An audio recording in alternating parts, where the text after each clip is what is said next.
This is the Fertile Mindset podcast, where we explore all the emotional aspects of fertility to support you on your path to parenthood. My name is Sarah Holland. I'm the Fertile Mindset coach and a mother to 2 children after my own fertility challenges. I hope you find all the support and inspiration you need within this podcast to carry you forward on your fertility journey towards your own successful outcome. It's also my wish that through listening to these episodes, you rediscover how to enjoy life now and live it to the full while you wait for your baby. Now, let's begin today's episode.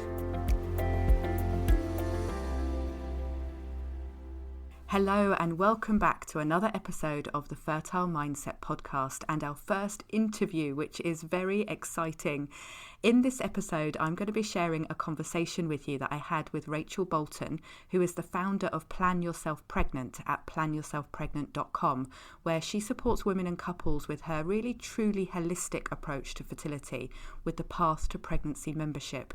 Rachel and her team get to the root cause of fertility issues using advanced testing and a proven system, and she creates customised plans that are unique to each person to optimise their fertility and help them get pregnant faster. Now, what I really love about Rachel's approach to fertility is that she very much includes the mindset piece in everything that she does. And she has some amazing, very simple but powerful strategies to support fertility. And she shares them in this interview. So you are in for a real treat. Now, before we go over to the interview, I want to remind you that we are in launch week of the Fertile Mindset podcast. And we have a really big giveaway happening right now that you can take part in. To be entered into a draw to win a one-to-one package of Fertile Mindset support Zoom sessions with me, which is worth £360, there are 3 ways that you can take part. Firstly, by subscribing to this podcast wherever you listen, and that will mean that you're notified when each new episode goes live. Also, by writing a review on Apple Podcasts, and thank you for doing that. That would be amazing. And lastly, by sharing about the podcast anywhere that you wish to on social media. You can find podcast posts to share on Facebook at Fertile Mindset and Instagram at fertile_mindset. To enter the draw, just send a screenshot of each subscription, review or share to support@fertilemindset.com. And for each one, you'll be entered into a draw to win the one-to-one package of Fertile Mindset support sessions. All the details of the draw, including the closing date, are at fertilemindset.com/podcast. So now let's go to my interview with the lovely Rachel Bolton. So hi, Rachel. Thank you so much for joining me at my first podcast interview. It's such an honor to have you here. Thank you. Hi, Sarah, and I am so excited to be here too. Thank you so much for asking me to come on today and can't wait for our conversation. Well, you were the obvious choice, Rachel, because we've been talking for some time now, and I really love our conversations that we have around fertility. And I love the way that we both work in different ways, but we're both very much focused on the mind and the emotional aspect. So I can't wait to see what we talk about today. Yeah, me too. Absolutely. Fantastic. Now, I know that you want to talk about how to get off the emotional roller coaster. And this is something that's often talked about, isn't it, in fertility, is the emotional roller coaster that people find themselves on, the ups and the downs. So I'd love to hear your take on it and how you see that experience for people dealing with fertility issues. Yeah, so I feel like this is one of the biggest things that I see women going through. And I know it's an overused phrase, the emotional roller coaster, but it just really fits because I see how, with a cycle, it happens every single month. There's that hope and that excitement and that build up at the beginning of the cycle and all that preparation that goes into having sex at the right time and eating the right food and, all the things that women are doing to improve their fertility throughout the month. And that build up, that excitement, the feelings that they get, the emotions that happen throughout a cycle. And then it can come crashing down when they get their period. And so there's this big up and then there's this big down. And that can be so wearing. It can be so painful and difficult and disappointing and frustrating for women when they're going through that over and over again. Yeah, I agree. And it's something that people don't expect, is it? It's understandable to have that hope and that positive attitude at the start, but it's so hard when it like you say, you reach those dips down and it all comes crashing down again, knowing that you've got to pick yourself up ready for the next month again. So I know you've got all kinds of strategies to share, and they're things that you've talked about with me before and I know are really effective. So it's going to be really good to share those. But let's dig into first then a little bit more around the reality of it and what it really feels like to be in that cycle, like you say, of excitement and hope, but then getting to those hardest points. And I guess one of the hardest times is when you get your period, isn't it, or a negative test result, is that crashing down day.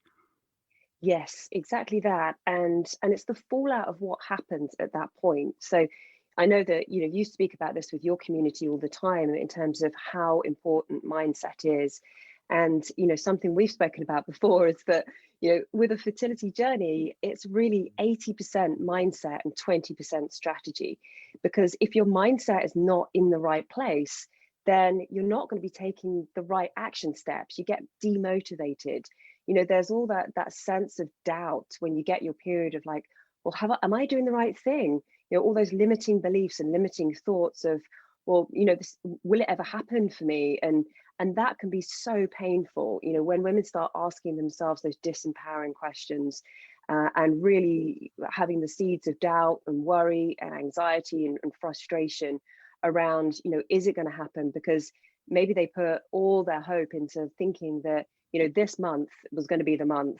And I see this all the time, in my Facebook group, and women thinking that, oh, I felt this twinge, or maybe this was implantation bleeding, or building up the hope, and particularly if they're a couple of days late, that seems to be like the real clincher, which can then really come crashing down from that. If they're a couple of days late, then there's that hope that builds up even more. And so then I think the fallout from that is that doubt. And when there's that doubt, that feels really uncomfortable within the body. It feels really, there's that loss of trust that then happens for women as well. Yeah, absolutely. I was interested when you said there at the start about a fertility journey being 80% mindset and 20% strategy, which I think a lot of people would be surprised by that as well, wouldn't they? They might actually feel that, though. They might feel, gosh, the mind does have a very powerful effect and the emotions are really taking over. But I think the focus often would be the other way around, wouldn't it? Would be 80% on the strategy and the things that I can do to improve my fertility and supplements I'm taking and doctor's appointments and whatever else I'm doing. And actually a very small part for many people, maybe even less than 20%, is focusing on the mindset and giving themselves that emotional self-care and tools that they might need. So I think that was a really important distinction to make, how important the mindset is. And of course, that's why we're here. That's why we're talking about the mindset. Yeah. It's why the Fertile Mindset podcast exists, because I think, bringing that balance back so that we are taking care of the mind creates a massive difference. So thank you for pointing out those numbers to us as well.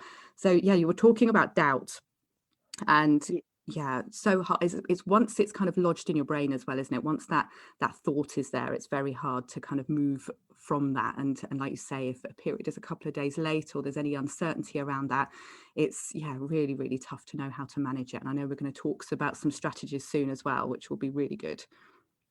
Yes. Yeah, absolutely. And just circling back to the 80% mindset, 20% strategy, I think you're absolutely right that a lot of people don't see it like that at all. And, of course, the strategy is really important. Women have to work out, get the tests, work out, why are they not getting pregnant, and then know those steps to take to improve their fertility. And obviously, that's different for everybody. And so the strategy, eating the right food, taking the right supplements, all of those things are really important. But the thing is, if the mindset is not there, if there's lots of limiting beliefs, if somebody's like in that crash, in that period crash, I call it, then it can feel, then they're not, then they fall off the wagon. They start doing all those things that aren't supporting their fertility. This, not always, but this quite often happens. And sometimes that can last for a day when they have their period. And sometimes it can actually last for a lot longer.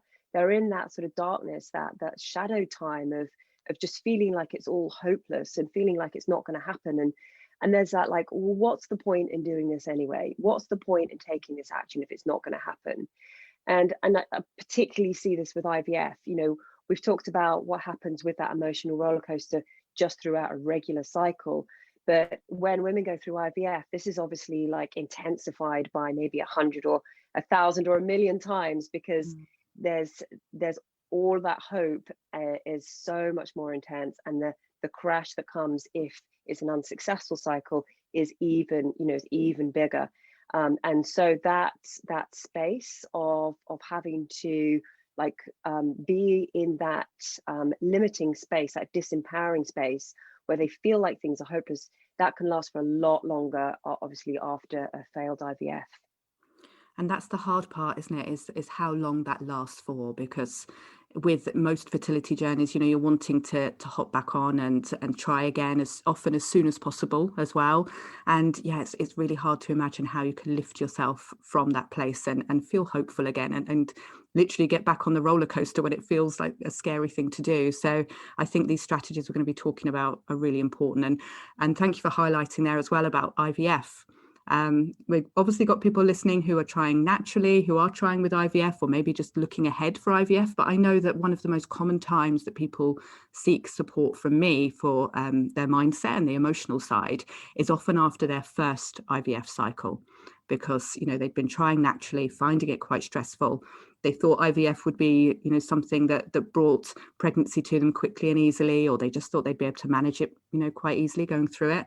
And the reality of it was much more intense than perhaps they thought it would be. And then when they're preparing for a second one, if that was needed, that's when, that focus comes in. Oh my goodness, I really do need some support around this. I need to take back control over my mind, my thoughts, the way that I'm going to manage my well-being really through the whole process. So I think if anyone is listening who is on that IVF journey or thinking about it, it's a really good time to bring in some mindset tools and some support as well.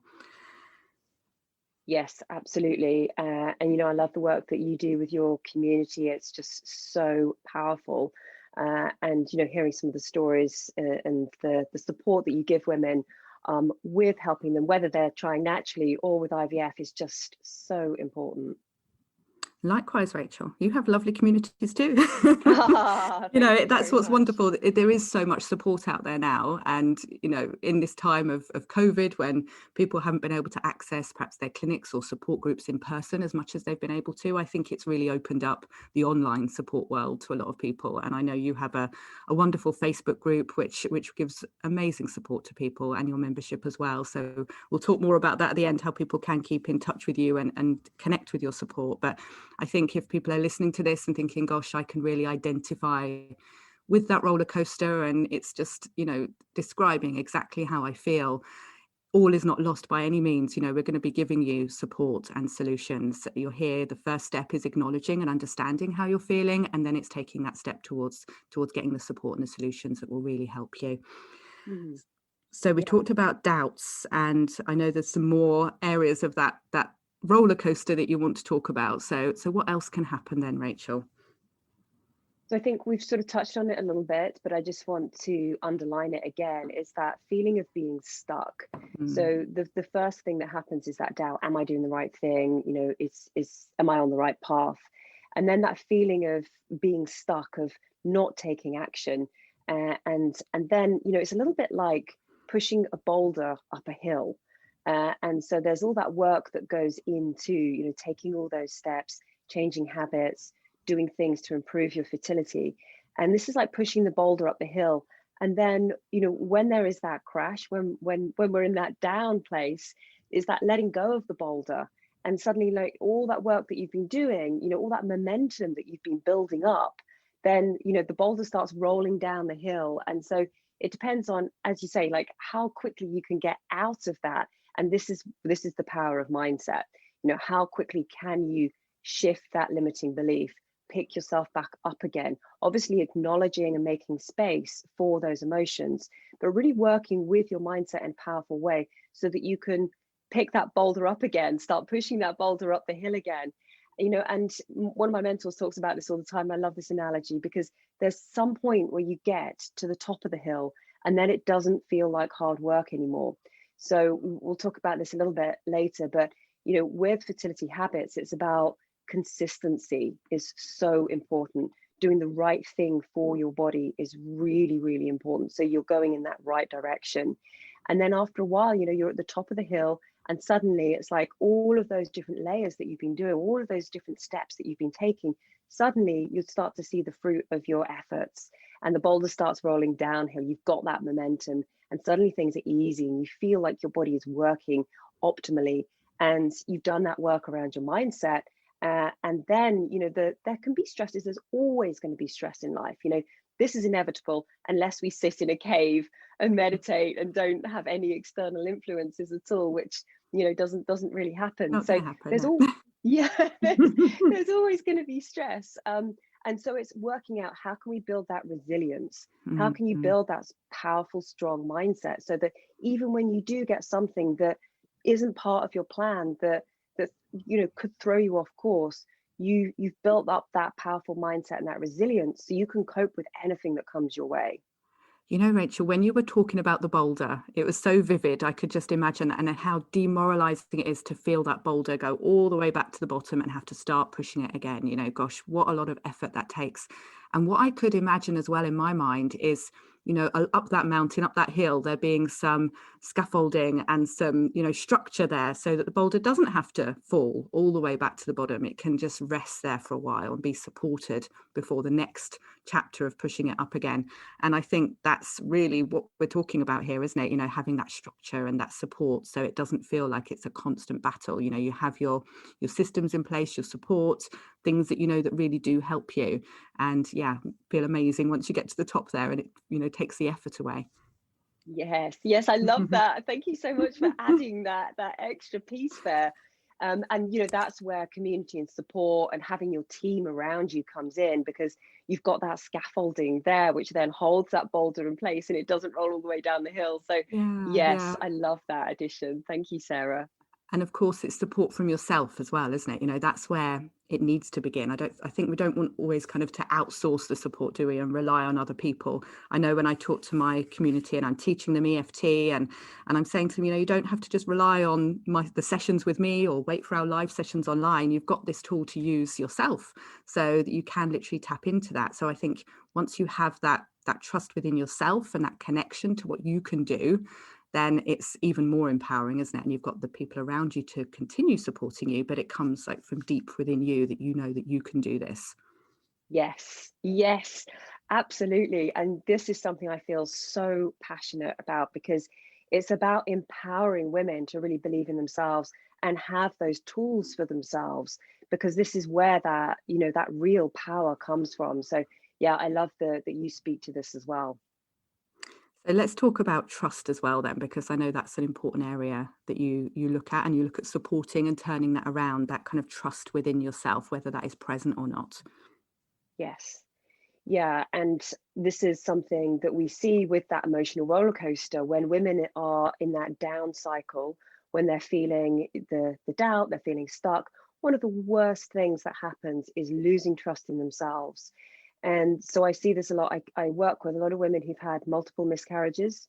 And when they come to me, there's that deep sense of losing trust in themselves, losing trust in their bodies. And, this is heartbreaking, because when we lose that trust with ourselves, then, it's very difficult for anything else to be working well. And so I think part of that mindset work that I know you do as well, is about building that trust for somebody again. And I'll talk about the solutions and the ways that we do that in a moment. But just to really speak to that and say that I think that's one of the most painful things that happens. If there's that, as we spoke about earlier, when you have your period, you think, oh, this is the month I'm pregnant. Or if you're going through IVF, yes, this is the cycle that it's going to work. And then it doesn't. There's that big crashing down and that loss of trust in a woman's body, loss of trust in the system, loss of trust in the actions that she's taking. And then, that this is really, really hard. Yeah, absolutely. The loss of trust in the body, I think, is one of the most heartbreaking things to see as well. It's that disconnection that a woman then feels to her ability to get pregnant, to her womb. And it becomes a bit of a battle, doesn't it? It's a lot of blame and a lot of guilt can come in, all sorts of things. So I think this is going to be a key area for people to look at. Absolutely. Mm-hmm, mm-hmm. Yes, absolutely. So I'd love to talk about the solutions Yeah. now and give your listeners some real strategies that they can take away with and support them, with some of these points that we talked about. Definitely. So yes, we're all about, we're going to obviously dive into the reality of it and talk about it, what is going on right now and what you might want to prevent happening in the future. But the solutions, and I know you talk about antidotes as well, which I just love, is wonderful because it gives us something proactive and real and tangible and focused that we can really do, which I think you need a lot of on a fertility journey, because like life has been, in the last year as well, a lot of things can be out of control, and a fertility journey can feel out of control, can't it? But at the same time, there is a lot that you can take control back over. There are a lot of things that you can take action on, and that really helps to build that trust and that resilience again. So I'm going to be really interested to dive into these solutions with you. I know the first challenge that you talked about was doubt, wasn't it, Rachel? So are we going to go back to that one first and see what the solution would be? Yes, absolutely. So thank you Fantastic. for framing that so beautifully. The antidote to doubt is to create certainty. And you've already said it there, like there's so much. I think for a woman on her fertility journey, there's that feeling of being out of control with so many things, and that can be a really uncomfortable feeling within the body. And so the antidote to that lack of control or that feeling of doubt, like am I on the right path, is to find ways of creating certainty. And so with all of these strategies, it's about start with that really easy first step. Do something that just feels so easy. Because when we set like something that's really big, it can feel really overwhelming. It's like, oh my gosh, I don't know where to start. So with certainty, just create ways in which you can feel certain and do that in like micro steps.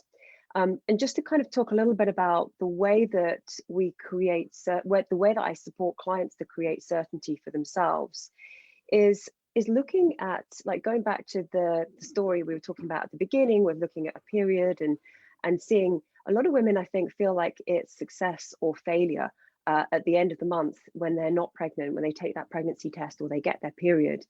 And so what I like to do is to really reframe, really support women to see their cycle in a completely different way.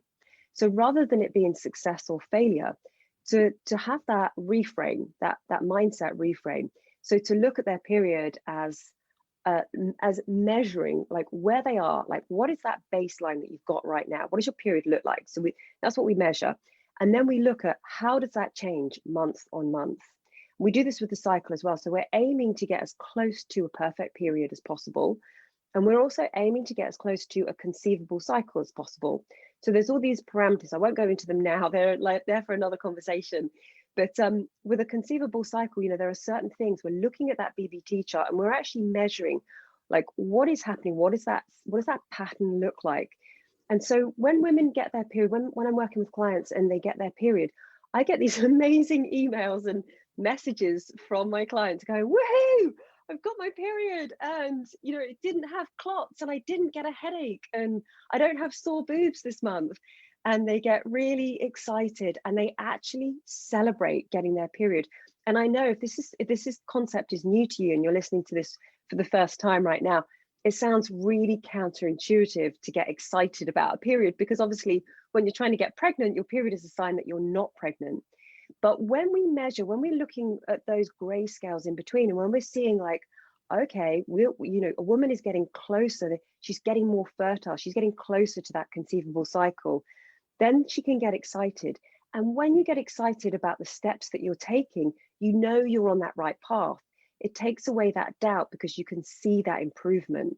And you can hear how passionate I am about this. I get really Yes. excited talking about this. I'm getting so excited about this too, Rachel, because I can really relate to that from a personal perspective. It's taking me right back to, gosh, which year am I talking about? 2004, something like that, when I first started to try to conceive. And I had an almost non-existent cycle. And I started charting so that I could understand what was going on with my cycle. And then as I was doing things to support my fertility, I was fascinated to see, what was happening, and to see that I'd ovulated, and then to see how long it was till I was going to get my period, and then celebrate the period because it showed that I'd ovulated. And yeah, it takes me right back to how excited I got and how very in tune with my body that seemed to bring me, and how we were kind of working together. I know it might sound a bit cheesy, but it just felt like we were on the same team, like it was me and my womb and me and my ovaries. We were kind of celebrating these changes. So I can completely understand that. Oh, I love that. I love that. Thank you so much for, yeah, your personal story. I love that you shared that. And it's such a powerful thing. It just changes everything. And so the way that we think about things, the meaning that we give to something really changes that thought process of how we think about our period, for example, then changes the emotions that we get. So rather than feeling disappointed and sad and frustrated, women then feel excited, they celebrate, they realize that they're on the right track. So it takes away that big down, and Mm. actually they can feel more stable or even up, when they have that experience. And the second thing I want to talk about is that feeling of being stuck. That when we get when women get into that place of not taking action or falling off the wagon, or maybe doing things, letting go of that boulder, and that boulder going downhill. So that feeling of being stuck. And so it's like we want to make sure that there's obviously times when we do feel a bit stuck, when we feel overwhelmed, and it's acknowledging that to start with. But then the next step is to think, well, what is that tiny action step that I can take in the right direction? And so one thing that I teach my clients is set goals which are achievable. And so we set bronze, silver, and gold goals, so that then, if somebody is having a down day, if they're having a day when they're feeling a little bit, lack of motivation, or they're feeling a little bit down, they set that bronze goal, which is something they know they can do no matter what. It just feels so easy. And so this is something that is like a non-negotiable thing. And so even when they're feeling like either maybe they're stressed, they don't have time, or maybe they're having one of those down moments, they know that they can still take action. So they end the day always feeling like a winner. So the example of like a bronze goal, for example, if we're working on mindset, would be, I'm going to meditate. I'm going to meditate, and say the gold goal would be, I'm going to meditate for half an hour. The silver goal would be, I'm going to meditate for 10 minutes. And the bronze goal could just be, I'm going to meditate for a minute. I'm just going to be mindful about my breath for 1 minute. Or like the really super simple, easy was just, I'm going to take one mindful breath per day. And it's like everybody can do that. Everybody can set that really, really achievable goal, so they feel like they're a winner. So it's like, and then they don't feel like they're stuck, and then everything doesn't fall apart because they know that they're moving forward towards that goal. Yeah, well, and I know you've shared this with me before, and you've also shared with me to use it myself. And I tell you, it is effective, and it helps me get things done, and it helps me get onto my right path with what I want to get done in my life. Absolutely. But when you were just describing it there, like even that one mindful breath or that 1 minute of meditation, I could just kind of visualize myself just pointing in the right direction, then, like pointing towards that goal of meditation and taking, like you say, a tiny micro step, a tiny little step towards it, but knowing that you have set that intention and you've set that path. And yeah, because we're talking about becoming unstuck, that's the best thing to do, isn't it? It's just to set your intention in the direction that you want to go. Yes. Yes, and the third antidote or tool or Mm. tip that I want to give today kind of leads on really nicely from this, because it's that lack of trust that we were talking about earlier, which is one of those really painful things that happens when women are in that down cycle of an emotional roller coaster. Yeah. And so, how do we build that trust? Part of building that trust is when we tell ourselves, when we say to ourselves, "I'm going to do a thing," it's following through on that thing. So we build that trust we build that self-esteem. And so having those bronze, silver, gold goals can be really, really helpful, of knowing that, I'm going to do that thing that I've said I'm going to do. And the other way in which, we help clients, me and my team, we help clients to really build that trust in themselves, is we look at, like, what are they doing? We take those tests, we do the advanced tests, we build in those systems and those ways of kind of monitoring what they're doing. We give them that customized plan so that they know that. So for example, if a client comes to us with recurrent miscarriage and she gets pregnant, then she knows that this time is going to be different, because the actions she's been taking on her customized plan have been different to what she was doing before. She knows that her test results now look different. She knows that we've balanced her she's balanced her hormones. She knows that she's got that conceivable cycle now. And so her whole picture is different. So now she can really trust in that pregnancy and know that that pregnancy is going to be different from the times when she experienced a miscarriage before. And so that's it. I think it's like building in a system, knowing that you're doing things in a different way, and really looking at those numbers, looking at those test results, looking at your hormones, looking at your BBT chart, and knowing that the picture is different, that you're on that right path. And those like physical, tangible things can really build that trust in your mindset, knowing that, okay, this time is different. I'm on a different path. I'm taking different actions. This time is going to be different. It's a really informed kind of proactive way as well, isn't it, to approach your fertility in that way.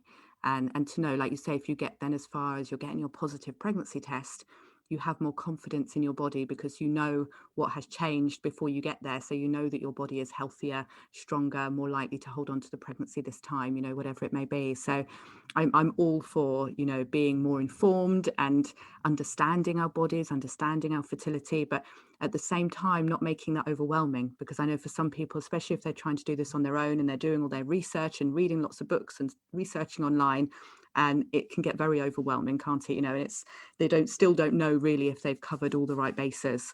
So I think having a support structure in place from someone like you, because I know you have an amazing team and you do an amazing program with your clients, but then it gives you that reassurance, doesn't it, that when you get to that step, you've done enough, and you can kind of relax into that process and take it one day at a time, be present with each day.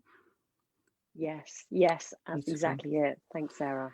Beautiful. It's all so important, isn't it? It's such important conversations to have, and they're things that do get missed along the way. If people feel like they're on a little bit of a conveyor belt of fertility treatment, they're trying naturally, then maybe they're on something like Clomid and then IUI and then IVF, and that's all that's really being paid attention to, is just increasing the treatment options.